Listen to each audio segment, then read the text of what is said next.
with brush-cut gray hair, a couple of smart tattoos on her muscular forearms, an expression as if she was always thinking of something else.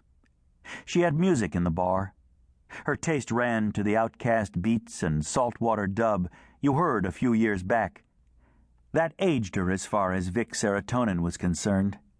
"Hey," she told Vic now, "leave the fat man alone. Everyone's entitled to an opinion." Serotonin stared at her. "I won't even answer that. Bad night, Vic? You should know. You were there." She poured him a shot of Black Heart rum, along with whatever the fat man was having. "I would say you were out there on your own, Vic," she said. "Much of the time." They both laughed. Then she looked over his shoulder at the open door of the bar and said, "Maybe you got a customer here." The woman who stood there was a little too tall to wear the high heels in fashion then. She had long, thin hands, and that way of looking both anxious and tranquil a lot of those tourist women have. There was a tentativeness about her. She was elegant and awkward at the same time.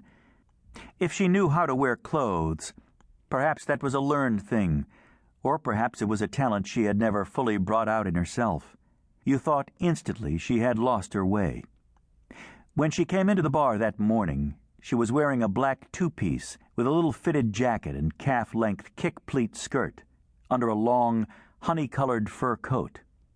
She stood there uncertainly in the doorway, with the cold light from Straint Street behind her, and the unflattering light from the window falling across one side of her face, and the first words anyone heard her say were, "Excuse me, At the sound of her voice, the shadow operators unfolded themselves and streamed toward her from every corner of the room, to whirl about her head like ghosts, bats, scrap paper, smoke, or old women clasping antique lockets of hair.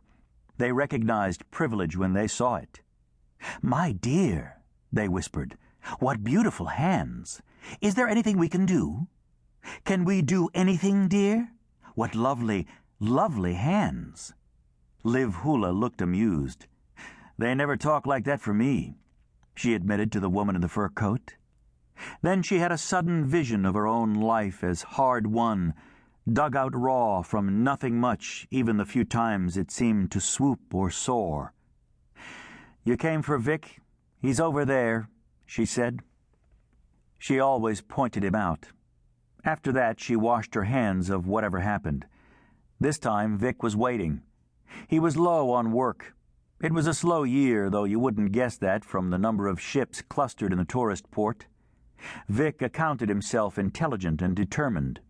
Women, on the other hand, saw him as weak, conflicted, and, reading this as a failed attempt to feminize himself, attractive. He had been caning it for weeks with Fat Antoine and Liv Hula, but he still looked younger than his age. He stood there with his hands in his pockets, and the woman leaned towards him as if he was the only way she could get her bearings in the room. The closer she approached him, the more uncertain she seemed. Like most of them, she wasn't sure how to broach things. "I want you to take me in there," she said eventually. Vic laid his finger on his lips.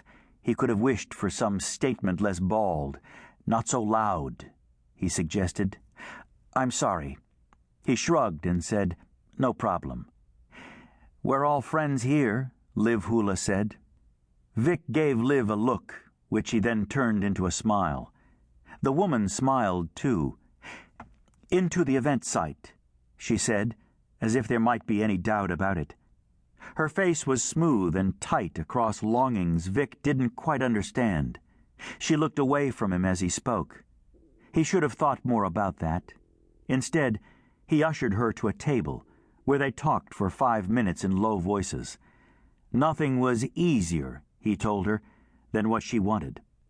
Though the risk had to be understood, and you underrated at your peril the seriousness of things in there, he would be a fool not to make that clear. He would be irresponsible, he said. Money changed hands. After a time, they got up and left the bar. "Just another sucker on the teat," Liv Hula said.